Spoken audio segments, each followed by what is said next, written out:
요셉의 야곱의 가족들이 이 요셉의 인도를 받아서 고센 땅에 정착을 하였습니다. 그 정착의 내용이 나온 뒤에 2년이 지난 가뭄, 아직도 5년의 가뭄의 기간이 남았지 않습니까? 그 가뭄이 얼마나 무섭게 다가왔는가를 이제 성경은 바로 묘사합니다. 그러니까 이제 가뭄으로 인해서 양식을 구하러 온 야곱의 가족들이 애굽의 고센 땅에 딱 정착함으로 생명의 안전을 도모하도록 보호하신 섭리의 손길을 보이고 난 뒤에, 그런데 이어서 애굽과 온 지경에 얼마나 가뭄이 극심하게 들어 죽음의 그림자가 짙게 덮어졌는가를 보여주는 장면이라 할 수가 있습니다. 오직 한 곳에서만 생명이 있을 수가 있었습니다. 그것은 바로 애굽의 요셉이었습니다. 요셉을 떠나면 다 죽을 수밖에 없는 죽음의 그림자가 짙게 드려진 것입니다. 요셉이 이제 양식을 나눠주는데 돈을 받고 주죠. 그냥 주는 것이 아니고 돈을 받고 주는데 돈이 다 떨어졌습니다. 그럼 어찌하면 좋습니까? 결국 그들이 아끼던 소떼, 양떼를 갖다 주고 양식을 먹게 됩니다. 근데 가뭄이 그래도 가시지 않고 계속 어려지니까 결국 짐승 떼도 다 떨어지게 되어집니다. 이제 남은 건 몸과 토지뿐입니다. 결국 몸과 토지도 내어주고 양식을 받아 먹게 되어집니다. 결과적으로 그 토지는 전부 바로의 소유가 되었고 그 몸은 곧 바로의 종이 되어진 셈이 되었습니다. 그 애굽의 백성들 전체가 결국 바로에 의해서 바로 밑에 바로의 땅을 소작지어 먹는 종의 신분 관계가 된 것이죠. 그러니까 이제 비로소 애굽의 왕권이 요셉의 통치에 의해서 공고하게 확립되어지는 결과를 낳게 되었다. 그것이 이제 우리가 읽었던 본문의 전반부의 이야기입니다. 그런데 땅을 소장 내주면서 그들에게 종자씨를 뿌려주고, 이게 아주 6년 차죠. 그때 뿌려서 그 다음에 가뭄이 이제 7년 끝나니까 7년 차 마지막에 종자씨 뿌리면 그 다음 8번째는 이제 수확을 얻을 수 있도록 이제 요셉이 지혜롭게 그걸 다 본 것입니다.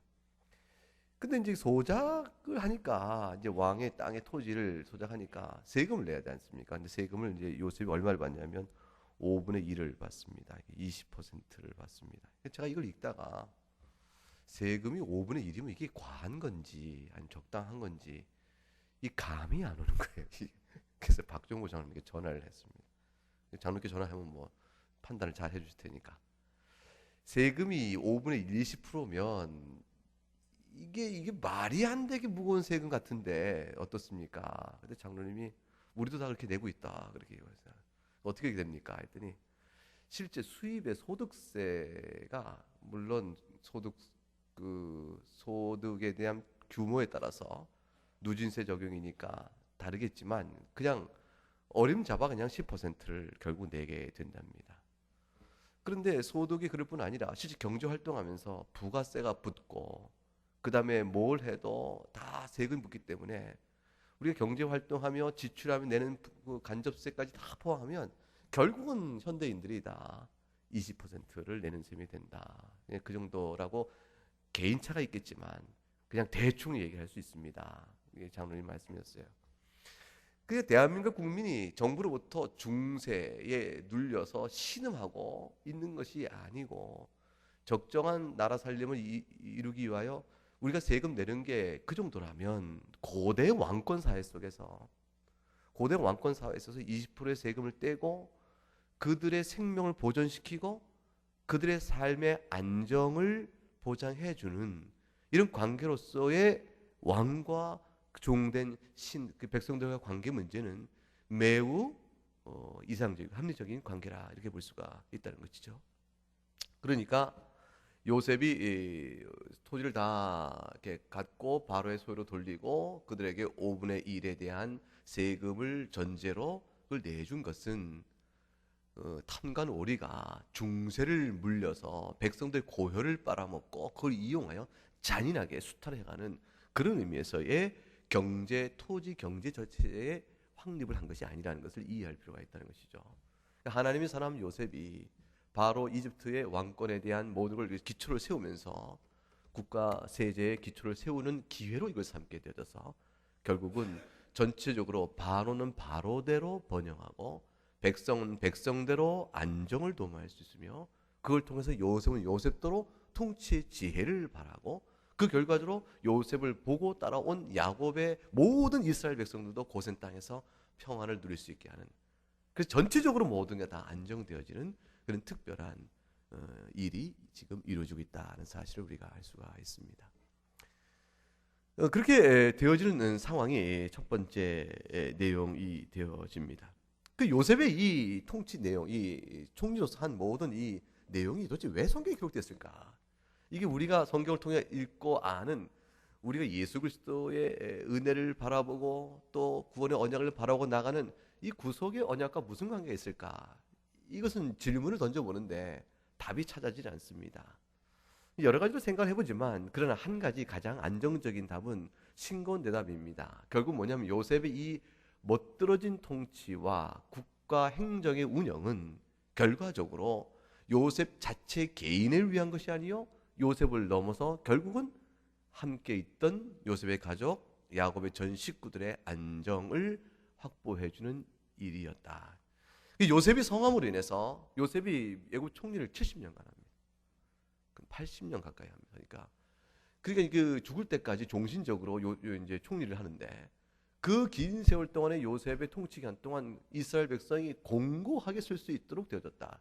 이게 배경이 되는 겁니다. 그래서 오늘 27절 말씀 보세요. 27절, 26절까지 요셉의 행정적인 통치가 나오고, 그다음에 27절에 이어서 바로 나온 말이 뭡니까? 이스라엘 족속이 애굽 고센 땅에 거주하며 거기서 생업을 얻어 생육하고 번성하였다. 이렇게 나옵니다. 결국 이것은 배경이 요셉의 멋들어진 통치를 기초로 하여 그곳에 고생했던 이스라엘이 생육하고 번성할 수 있던 일이 이었다는 이 결과적인 문제는 요셉의 이 이야기는 전체는 뭡니까? 요셉의 이 아름다운 행정 통치가 이스라엘에 향한 하나님의 언약과 약속을 성취시키는 기반이 되어졌다. 이렇게 되어지는 것이죠. 그래서 하나님께서 아브라함에게 말씀하셨던 바로 그대로 아브라함 후손들이 생육하고 번성되는 이 놀라운 언약의 내용이 성취되고 있음을 보여주는 겁니다. 이런 성취를 바라보면서 야곱의 마음이 어떻겠습니까? 야곱이 지금 보니까 17년간 애굽에서 거주하면서 147세가 되었을 때 이제 죽습니다. 임종이 가까이 온 것을 자기가 아는 거예요. 10년 동안 애굽에 오면서 요셉의 통치를 다 보고 그 무시무시한 극심한 가뭄을 어떻게 넘겼으며 결과적으로 그 모든 일을 통하여 모든 사람이 좋게끔, 바로는 바로대로, 백성은 백성대로, 요셉도 이스라엘 백성은 이스라엘 백성대로 전체가 좋게끔 모든 일을 아주 지혜롭게 이끌어가는 요셉을 바라보고, 그리고 과연 그 은혜와 그 요셉의 그 능력 안에서 결국은 이스라엘 백성이 이렇게 생육하고 번성해 나가는 모습을 보면서 하나님께서 그 약속하신 바 그의 뜻을 이루어가는 그 섭리가 얼마나 놀라운 것인가 하는 것을 야곱은 생생한 목격자요 경험자로 있게 되어집니다. 그래서 하나님께서 이때를 위하여 과연 요셉을 애굽에 먼저 보내신 것이었구나. 우리는 그토록 불순종하고 악을 행하지만 그 모든 악을 선으로 바꾸사 이 일을 행하시니, 본래부터 우리가 하나님 앞에 부르심 받을 때 민족의 수요가 많음도 아니요 우리가 더 아름답고 거룩하고 빼어남도 아니요 하나님 앞에 아무것도 아닌 자들이지만 택하여 불러내셔서 그의 백성을 삼으셨으니 우리를 향한 시작과 우리가 또 근본에 이를 때까지 모든 것이 주의 은혜요 그의 긍휼과 자비뿐이구나. 이것을 아주 절실하게 느꼈겠죠. 성도의 삶이, 인생이 살아가면서 결국 고백되는 하나님의 은혜는 날로 깊어가는 거 아니겠습니까? 하나님의 은혜가 처음 믿을 때는 풍성했는데 내가 신앙 생활 10년, 20년 지나니까 첫사랑 다 잊어버렸다 이렇게 얘기하는 것처럼 신앙이 식었다 이렇게 얘기하고, 열심히 식었다 이렇게 말하면 첫사랑을 잃어버렸다, 회복하자 이렇게 얘기하는데, 그럼 묻는 것은 뭐냐면 하나님의 은혜가 이전보다 덜한가 하는 것이고, 하나님의 은혜에 대한 각성과 깨달음과 그 절실함이 덜해졌는가, 무뎌졌는가, 이걸 생각해 볼 필요가 있는 거죠. 참 처음 믿었을 때 하나님의 은혜의 각성의 분량이 얼마큼 됐겠어요? 처음 믿었을 때 영적인 지식이 아주 부족하고 겨우 예수 믿고 영생 얻었다는 기쁨 얻었을 때 그때 순전하고 아직 그 어린아이 같은 믿음 안에서 기뻐했을 때의 감상적 기쁨은 그렇게 크게 보이는데 오랜 신앙생활에서 말씀을 듣고 배운 지가 몇 년인가? 서당계 3년이면 풍요를 얻는다고 교회를 출입한 지가 30년이면 믿음의 규모와 뿌리가 얼만큼 튼튼하고 클 것인가? 기대치가 있는 거 아니겠어요? 기대치가. 이제 믿은 지 3개월 된 사람, 이제 세례받고 이제 막된 1년 된 사람, 30년이다 또는 60년이다 이렇게 된 사람 보면 얼마나 믿음 뿌리에 대한 큰 기대를 갖겠어요. 저분의 심령 속에는 말씀이 어떠한 게 역사하고 있을 것이며 그 고백과 인생 살아오는 모든 일 속에서 하나님 앞에 엎드려 기도하며 받았던 은혜, 그 은혜의 각성과 기도 응답과 간증은 어떨 것일까? 그래 이런 기대치가 있지 않겠어요? 근데 60년, 30년, 40년 뭐 이렇게 긴 세월 믿은 사람에게서 오히려 첫사랑이 그립다. 나도 당신처럼 예수 처음 믿을 때 열심히 했었어. 그때 나도 하나님 사랑했었지. 근데 지금은 뭐 이렇게 되어지면 처음 믿는 사람이 도대체 어떻게 이 신앙생활을 이해할지가 이제 헷갈리는 거죠. 말씀 앞에서 은혜의 각성. 지금 이제 야곱이 하나님의 은혜를 보는 겁니다. 자기 긴 세월을 돌아봅니다. 돌아보면서 자기가 젊었을 때부터 했던 일부터 쭉 돌아보게 되어지면 자신이 하나님 앞에 순종하여 영광을 돌릴 일은 무엇이 있나? 손잡을 만한 것이 없다 싶고, 그러나 불구하고 불순종의 모든 일 속에서 하나님이 오래 참으시고 붙드신 은혜가 참 크구나. 내가 은혜를 느꼈을 때 보게 되면 그 이전에도 불순종했으나 나를 오래 참으시고 붙드신 은혜로 인해서 내가 새로운 은혜를 그때그때 받아왔구나. 그런 일을 하는 것이죠. 하나님 앞에서 열심히 나거나 하나님 앞에서 은혜의 큰 깊은 은혜를 내가 누리고 있다. 성령의 충만함이 요즘 있다라고 생각을 한 그런 경험을 한번 생각해 보자 말이에요. 내가 지금 성령 충만합니다. 요즘에 내 마음의 심령 기쁩니다. 그러면 그 기쁜 원인이 어디서부터 왔는가 생각해 보자 말이에요. 그럼 이전에 잘했기 때문에 주어진 것일까요? 그 기쁨을 누리기 이전에 너무너무 내가 잘했기 때문에 그 기쁨을 누릴 만한 값으로 받은 것일까요? 아니죠. 아니죠. 하나님이 때가 되면 어느 때 은혜를 주셔서 받아 누린 거죠. 그러므로 받은 처음부터 끝까지가 다 은혜인 것을 알게 되어집니다. 그러므로 야곱은 이제 그 사람의 소망은 딱 한 가지입니다. 이제 임종의 때가 다가 왔습니다. 우리도 어떨지 모르겠습니다. 이제 사람이 갑작스럽게 예상치 못하게 별세를 하게 된다면야 준비되지 않았겠지만 평소에도 늘 준비하지 않는다면 뭐 갑자기 당황하는 거지만 이제 얼마 남지 않았구나 이렇게 얘기할 수 있는 임종을 당한다면 이제 주변의 자식이건 주위에 가까운 교우들이건 내 때가 얼마 남은 것 같지 않습니다 이렇게 말할 수 있는 임종을 당한다면 그때쯤 되어진다면 우리 무슨 말을 할까? 무슨 말을 할까? 이거 한번 생각해 보는 거죠. 야곱은 지금 그 말을 합니다. 자기의 때가 얼마 남지 않았음을 알고 요셉을 부릅니다. 그리고 요셉 앞에 맹세코 절대로 취소할 수 없는 확실한 당부와 또 결심을 받아냅니다. 그것은 뭐냐면 야곱의 뼈를 가나안 땅에 묻어라. 선영에 묻으라는 거죠. 내 조상의 무덤 가나안 땅에 있는 막벨라 굴에다 묻어다. 막벨라 굴에 가야겠다. 그렇게 신신당부를 맹세를 하게 합니다. 도대체 야곱이 왜 그랬을까요? 왜 그토록 마지막 유언으로 내 장사를 애굽 땅에 묵지 말고 내 뼈를 가나안 땅에 묻어라. 왜 그렇게까지 신신당부를 했을까? 사람이 뭐 해외에서 오래 살다가 이제 생각해보면 고국의 뼈를 묻겠다 이럴 수 있고 고향 땅에 뼈를 묻겠다. 이 고향과 고국에 대한 회귀적인 그리움은 우리에게 있죠. 사람에게 있을 수 있지 않습니까? 근데 야곱도 그런 것인가? 그런 것은 아니라 그 말이죠. 야곱이 그런 것이 아니고 가나안 땅이 야곱에게는 아주 특별하기 때문입니다. 가나안 땅이 야곱에게 어떤 의미 특별한 것인가? 자기의 할아버지 아브라함, 아버지 이삭에 약속했던 천국의 영생의 은혜를 우리에게 주실 것에 대한 상징으로 가나안 땅을 약속해 주신 것이거든요. 그러니까 히브리서 11장 8절과 9절 말씀에 아브라함이 갈 바를 알지 못하고 나아갑니다. 단지 하나의 약속만 보고 나갑니다. 장래 유업으로 주겠다는 땅, 그 땅이 과연 어떻게 자기에게 다가올지 모르지만 가는 것이죠. 믿음으로 간 것입니다. 그런데 보세요. 9절 말씀은 참 재밌는 말씀이 나와요. 이방의 땅에 있는 것이 약속의 땅이 거류했다. 그럼 약속의 땅은 하나님이 자신이 약속한 땅이니까 자기 땅이요. 이방의 땅은 남의 땅이니까 내가 이방의 땅에 거할 때는 나그네로 사는 것이 이해가 되는 것이요. 그러나 약속의 땅에 거할 때는 이것은 내 땅이므로 나그네처럼 살 이유가 없는 것이라 그 말이죠. 그런데 오늘 본문에 뭐라고 되냐면 이방의 땅에 있는 같이 약속의 땅에 거류하는 동안에도 유업으로 함께 받은 이삭 야곱과 더불어 장막에 거하였다. 이게 무슨 말이냐면 이방의 땅에 거할 때는 마땅히 세상적으로 나그네지만 약속의 땅에 거할 때도 나그네처럼 살았다는 거예요. 왜 그랬을까요? 약속의 땅 그 자체가 우리의 본향이 아니기 때문인 것이죠. 약속의 땅, 가나안 땅이 소중한 것은 이방 땅이나 이 땅이 소중한 것은 이 땅으로 가리키셨던 하늘의 본향을 우리가 바라보기 때문에 그 땅이 소중한 것이다.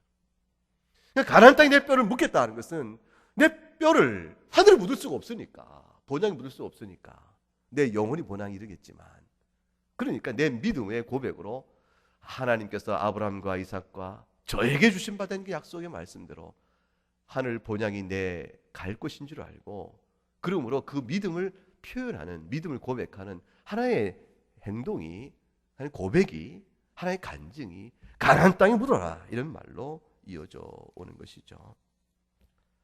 실제로 야곱은 아브라함에게 주신 바 되었던 하나님의 예언의 말씀을 잘 기억할 것입니다. 이게 창세기 15장이 나오는데 하나님이 아브라함에게 믿음으로 의롭다 하심을 말씀하시고 이런 말씀을 주세요. 아브라함아, 너는 알 것이다.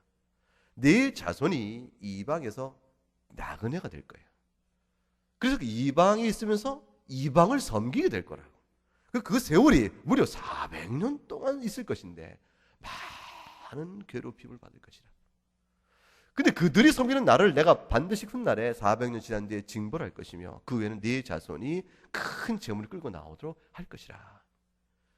너는, 아브라함은 장수하다 평화에 돌아가겠지만 네 자손은 4대에 걸쳐서 비로소 이 땅에 돌아오길 것이니 그것은 내가 너희 약속한 가나안 땅이 그 속에 원래 거주했던 아모리 족속이 아직 죄악이 가득 차지 않았기 때문에 그렇다. 하나님 놀라운 말씀하시는 것이죠. 이스라엘 백성이 가나안 땅을 정복할 때 그 속에 있는 모든 사람을 다 살육하게 명하세요. 부녀도 죽이고 아이도 죽이라고 말씀하십니다. 이 모든 걸 죽이는 잔인한 살육의 전쟁을 통해서 가나안 땅을 정복토록 하시고, 하나님 말씀에 불순종하여 가나안 족속을 남겨놓은 자들은 전부 나중에 올무와 가시가 되어 이스라엘 철저히 괴롭히는 일이 되고 맙니다.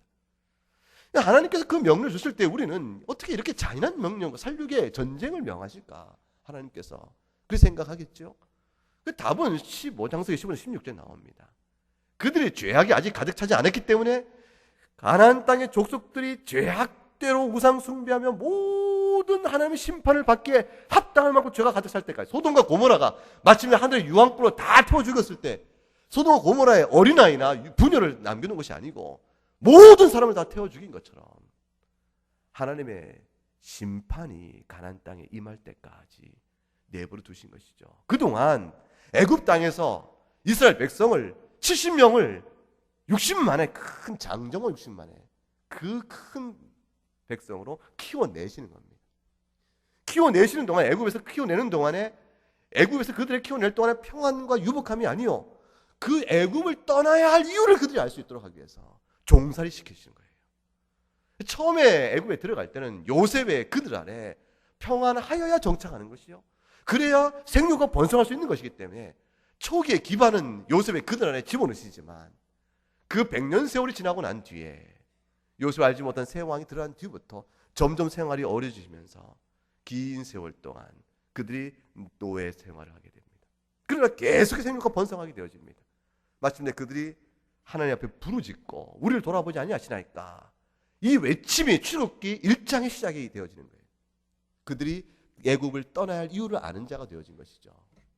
애굽을 떠나야 할 이유가 아는 자들. 그리고 마침내 떠나게 하시는 것이고, 가나안 땅에는 모든 족속이 소돔의 고모라의 유황불로 태워 죽일 만한 죄악이 가득 찬 마지막 때 심판받을 것처럼, 그때 심판받을 만한 이유가 찼을 때 이스라엘 들어서 정복 전쟁을 일으키게 하시는 겁니다.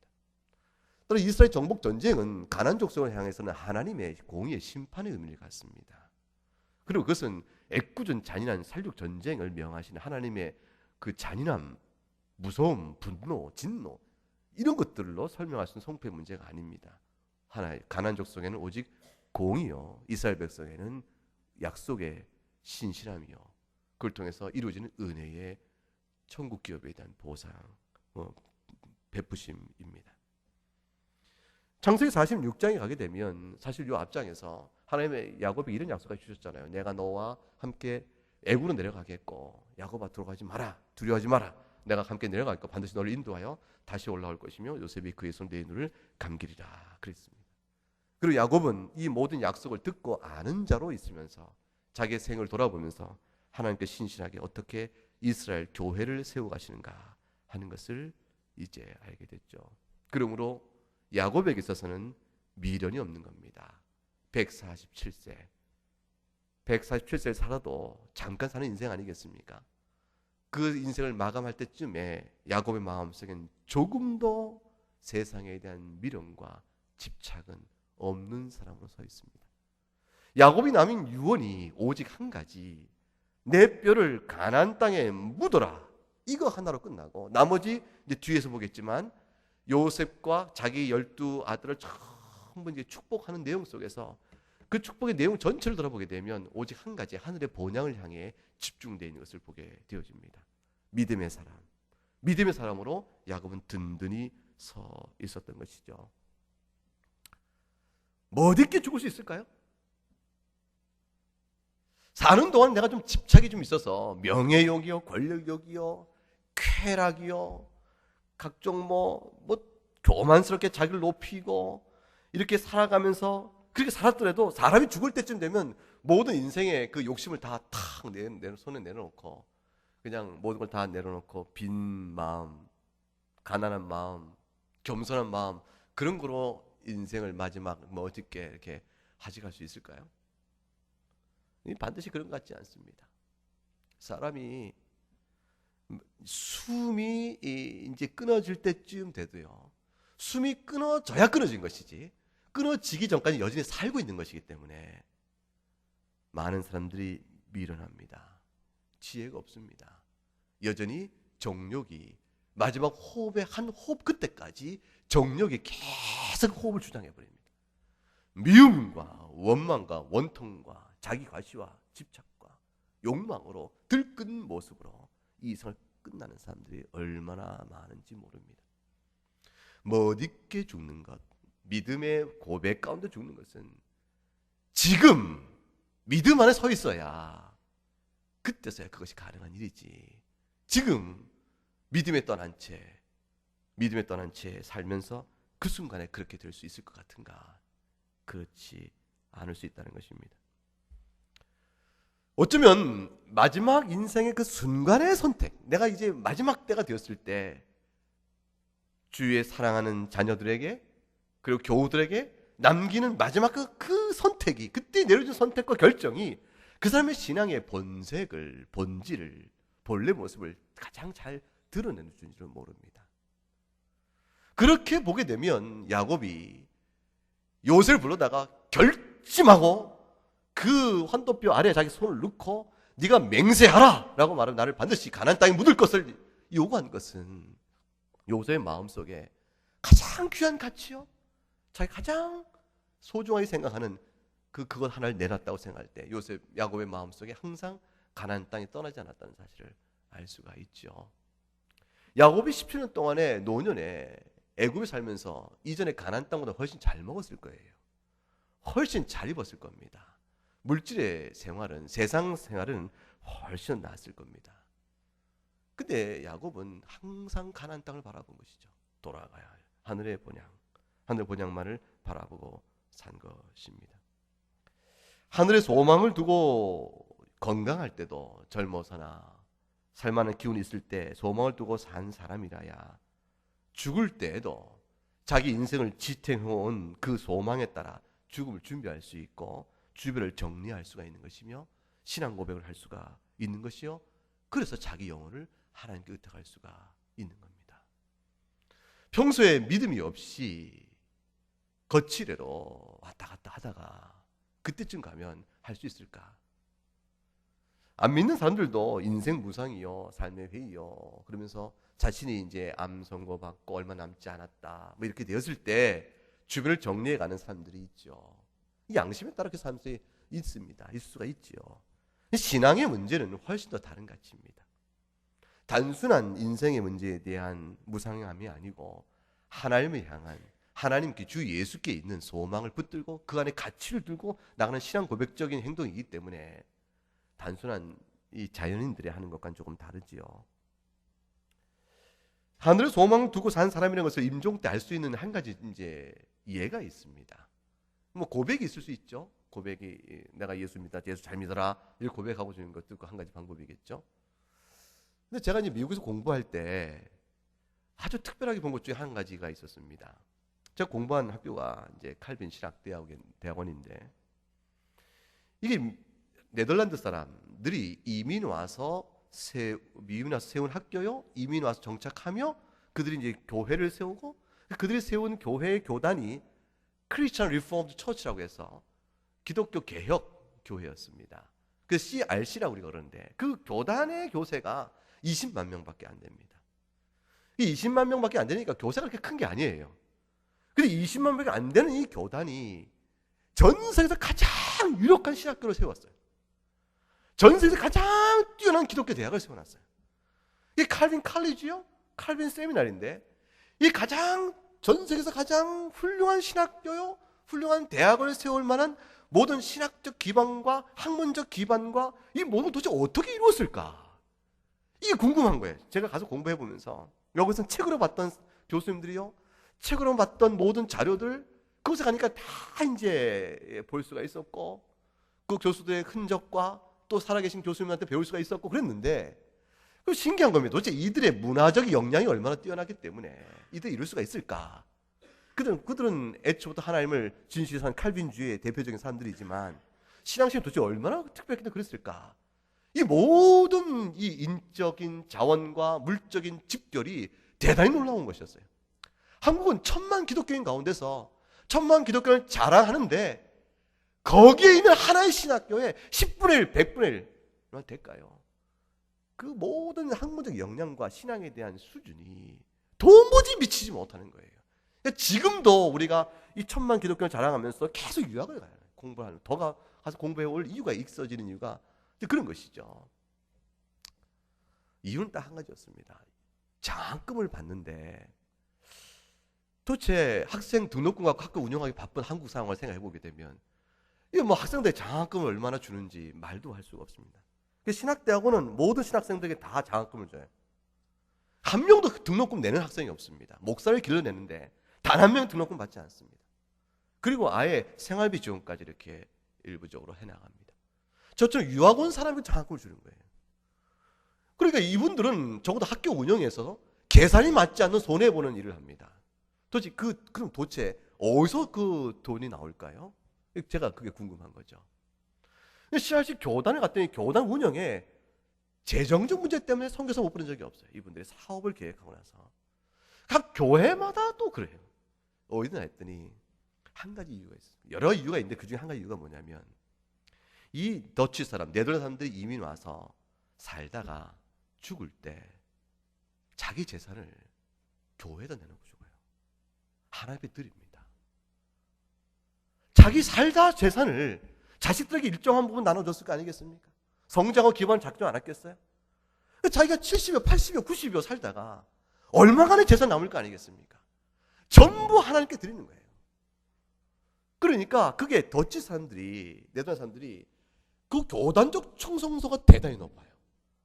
그러니까 죽어서도 하늘의 보화를 쌓고 내가 죽어도 내 뒤에 주님 오실 때까지 이 복음의 사업이 이어져 가야겠는데 내가 죽어도 내가 섬기던 교회는 이어져 갈 거 아니겠어요?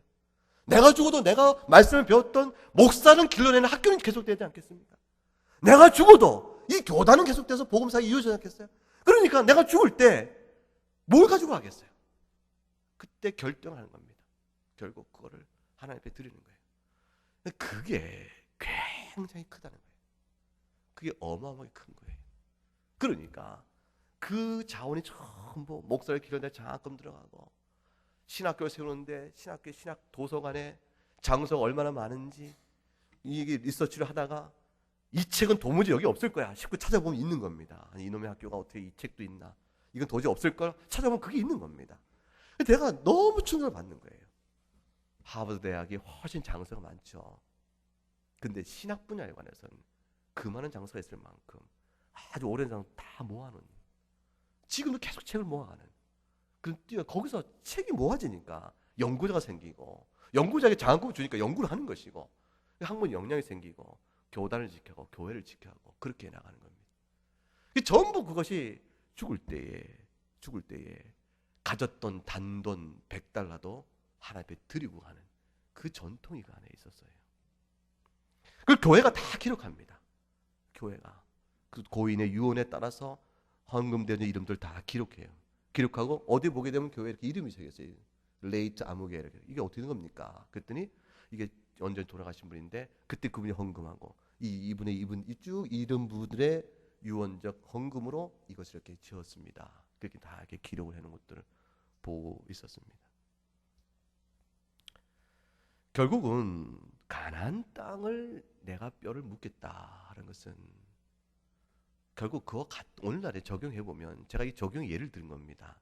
도대체 우리는 죽을 때 무엇으로 내 신앙을 말할 수 있을까 생각해 봤더니 그게 딱 떠올랐어요. 이건 참 적절한 적용이라고 저는 생각을 합니다.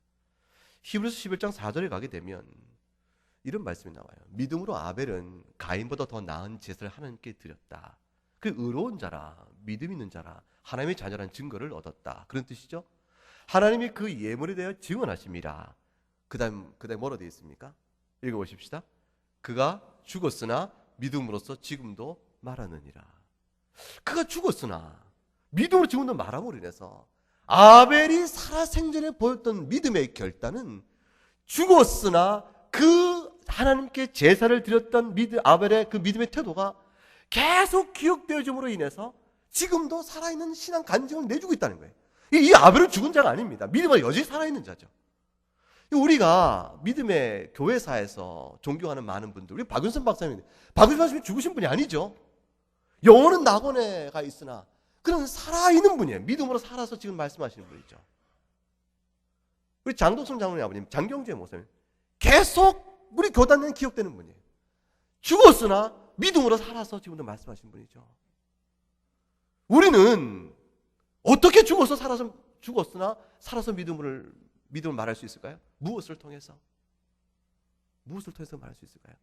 살아있는 동안에 믿음의 결단의 모습을 통해서, 믿음의 헌신을 통해서 살아있는 사람의 기억 속에 남아있으면서 그분을 생각하면 지금도 나는 신앙의 태도를 염입니다. 지금은 낙원에 가신 지 20년 지났지만 그분은 제 기억 속에 생생히 살아있어서 지금도 그분을 생각하면 제가 신앙의 옷깃을 염입니다. 이렇다면 살아서 믿음으로 말씀하신 분이죠. 그렇죠? 그것처럼 살아생전의 헌신과 죽을 때의 결단이요, 그런 것들이라 볼 수가 있겠죠. 야곱이 요셉아 반드시 맹세하라, 내 뼈를 가나안 땅에 묻으라, 이렇게 말할 때는 결국은 야곱은 자기 후손 전체에게 아주 뚜렷한 교훈을 마지막에 남기고 있는 겁니다. 가나안이다. 너희가 애굽에서 사는 동안에 30년, 50년 사는 동안에 요셉의 그늘아래서 너희가 어떤 풍요를 누리고 어떤 삶의 안정을 누린다 할지라도 결단코 애굽이 너희 땅이 아니요, 본향은 가나안이다. 가나안이다. 가나안이다. 그거를 직접 보인 겁니다. 야곱의 이 유언은 그곳에 애굽에 남겨진 자기의 모든 후손들에게 살아서, 죽었으나 믿음으로 살아서 말한, 지금도 말하고 있는 그런 자가 된 것입니다. 우리도 이 말씀을 읽으면서 교훈을 받으면서 무엇으로 우리도 죽었으나 믿음으로 살아서 말할고 생각해봐야 할 때가 생각해 볼 필요가 있지 않은가 생각합니다. 함께 기도하겠습니다.